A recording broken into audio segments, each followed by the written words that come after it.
Hey, what's going on, everybody? My name is Scott Newhouse. I'm a certified financial planner. I am so happy you are with me. Today, I want to talk about something called planning for your passing. It's something that I think every single person in the world needs to do to get their kind of financial house in order for the benefit of their friends and their family. Before we get started with the episode, I do want to say I have been working on my newest book, and I've got it here right next to me. It's called How to Retire, a 10-step process to retiring without stress and worry. If you follow me on the podcast, YouTube channel, which I guess you have to if you're listening to this, this is essentially the transcript of the video series I did last fall, about a year ago, maybe 9 months ago. It's going to be available on Amazon on August 26th. If you like my podcast, the videos, and you want to give me a small token of your appreciation, I would really appreciate it if you go to Amazon.com, just type in How to Retire Scott Newhouse, and the Kindle version is available for pre-order, $2.99, very affordable, and that price will last until October 1st. And then the paperback is not available for pre-order, but you can get the paperback, and I'm going to sell that for $5 for the first month or 6 weeks or so on Amazon as well. One thing that I did not have in the video series is there's a worksheet at the very end where you can fill in all of the answers to these questions. I think this is my best book yet. How to Retire, 10-step process. Everyone needs to go through this as they plan for their retirement. So if you like this channel and if you want to support me and get a really good book, $2.99 on Kindle, you can get that right now, available August 26th. Okay, so let's get to this episode. I don't know if you have seen all of these studies, but probably around 30 to 40%, depending on what study you look at, of people do not have a proper estate plan in place. And so that's something I've talked about on this channel before. Things that are, I can't give you guidance in terms of what documents you exactly need, but things like a trust, will, powers of attorney for financial and medical decisions, medical and health directives, so you can say what you want to happen to you if you're cognitively or physically not able to make decisions on your own. Those are all really important things to do. You should search my channel to get a list of those things, and then you should probably go talk to a local estate planning attorney and see what documents you need. That's one thing that's really important. Another thing that in estate planning that's really important is just making sure your beneficiaries and all of your investment accounts are on point. They're updated. You have primary as well as contingent beneficiaries, and those people are still in your life. They're still alive, obviously, that sort of thing. So that's all really important. That's not exactly what I want to talk about today, though, although it does play a part in this overall discussion. Today, I want to talk about something I want to talk about creating a When I Die folder. So essentially, it's different than your estate plan because we're not creating documents, but we're compiling everything into one place. And so the When I Die folder is essentially the most important things in your financial life that revolve around your financial life to make it easier for your loved ones, your friends, and your family to manage everything when you do pass away.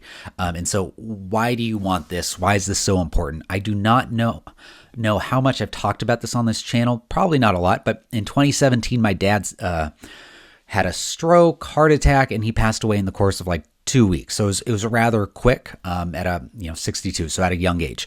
And when that happened, my mom and I knew that my dad had created a folder. And by the way, I should say my dad was a financial advisor. So kudos to him for having all of this stuff in order. But he had a folder of everything organized in their financial life, checking and savings accounts, investment accounts, insurance policies, mortgage details, blah, blah, blah, all of that stuff all into one place. And as you can imagine, my dad being a financial advisor, he was more involved in the daily finances than my mom. And that's not a shot at anyone. Some spouses just don't really want to do the day-to-day stuff, and other spouses really do want to do the day-to-day stuff. So that's totally fine, and that might be the case in your relationship if there's one person that's more invested.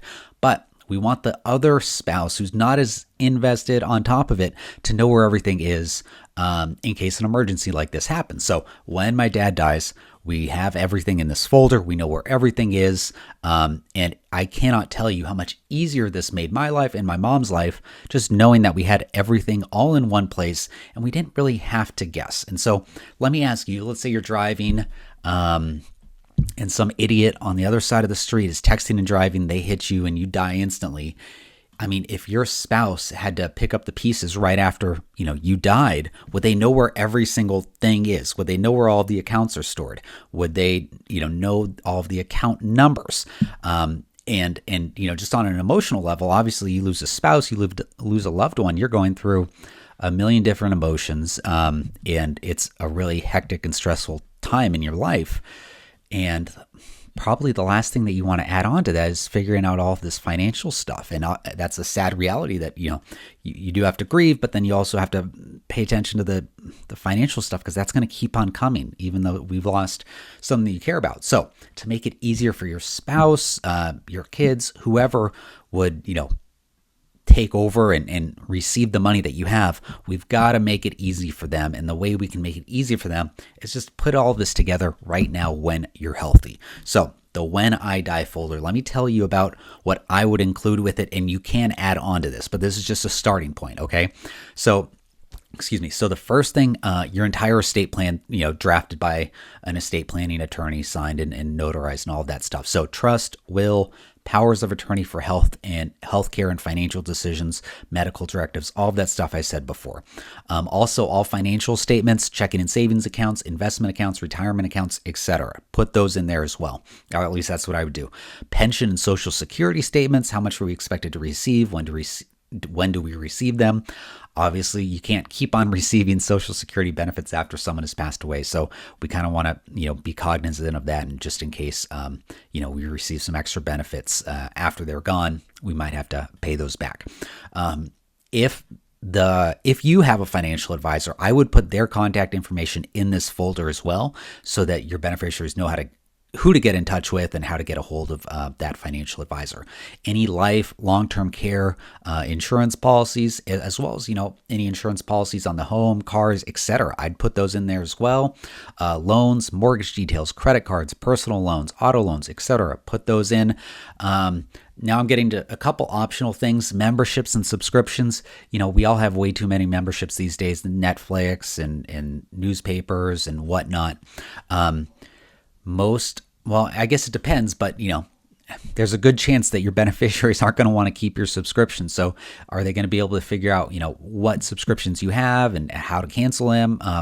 I'd probably put those in as well, so they can, get those out of your name and it doesn't get debited out of your bank account after you're gone, and obviously not using the subscriptions. This one is very optional, but think about passwords to the accounts. And if you're married, your spouse should be able to access, all the joint accounts, of course, and we should definitely look into that. But in putting it in this folder, I guess we have a couple different options, and there's pros and cons to this.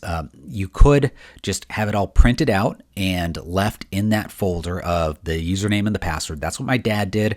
Obviously, it was, secure in the house, and we knew exactly where it was.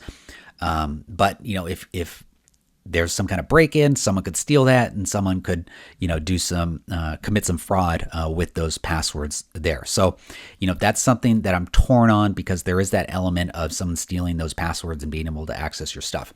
Another way that you can share passwords is like softwares like LastPass. It's basically an online cloud software where you put in all of your stuff, and then you can share it with people that you choose. Now, I've got to admit, and they spend a lot of money on securing their data and making sure all of those passwords and usernames are private. But guess what? They were hacked, and those hackers were able to access those passwords in LastPass. And so there's other companies that do that, but there's still going to be a chance that someone's going to be able to hack into those. So I'm torn on the passwords. And if you just want to keep the passwords to you and your spouse and not really put it anywhere else, I think that's fine. And yeah, so it's just a tough one, with the amount of fraud and cybersecurity concerns, whether you want to put passwords in there. There might be more documents, but at least this is a good start in terms of what you'd want to put in this When I Die folder. Okay, so how to store it. I would aim for at least 2 and maybe 3 places. First is old school. I'm going to share mine with you guys. I've just got this big tin folder here, plastic folder that I keep in my house, and it's just got all of my stuff in there. Anything happens, it's just in this folder. Easy peasy. That's physical. And you could also obviously put it in a binder or something like that. The second, and I would do this as well, is keep it in a cloud folder. So Google Drive, Dropbox, Box, iCloud, all of these, different kind of cloud software servers have places where you can, create a folder, put everything in there, and then share it with, again, select people that you choose.